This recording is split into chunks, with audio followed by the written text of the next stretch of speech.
One thread running through the programs are the three Haydn Symphonies. We feature one in each week of the festival.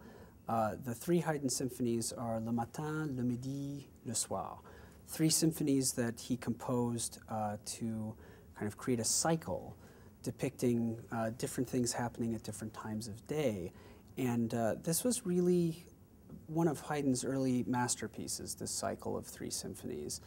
Haydn wrote it in the beginning of the 1760s when he took up his position as Kapellmeister or music director to the Esterhazy family, which lived on the border between Hungary and Austria today, but was part of the Austro-Hungarian Empire. They were a very important noble family.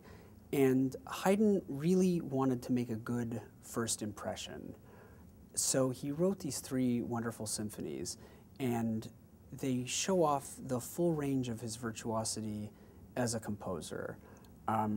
He created all sorts of solos for the members of his orchestra, which was, of course, a nice way to win them over, but also, as he'd been recruiting musicians for the orchestra, a nice way to show off to his new employer the quality of the musicians that he had been able to secure for the orchestra there.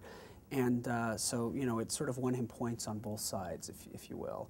And this was, I think, a great kind of political move, but the fact that he was able to turn it into art of the highest order is testament to his genius. The symphonies have all kinds of wonderful events in them. Le Matin, the morning, it begins with a sunrise. Le Midi, the midday or noon, has a wonderful slow movement that is like an operatic recitative kind of unfolding. So Haydn is bringing in these kind of different influences of nature, of the times of day, of certain things that would happen.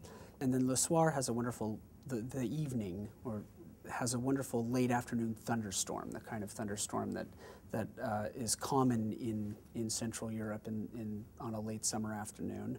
And so all of this is here. There are also all kinds of wonderful sort of folk-derived elements in the symphonies, especially if you listen to the solos for some of the instruments, the double bass solos and the various minuets in the symphonies.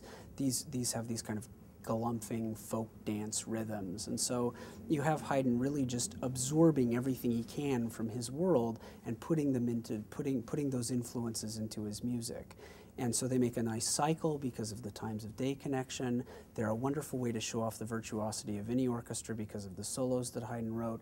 And they're also testament to his sort of tactile approach to the world. He was always kind of feeling things and taking in influences and putting those influences into his music with, I think, real kind of powerful voice.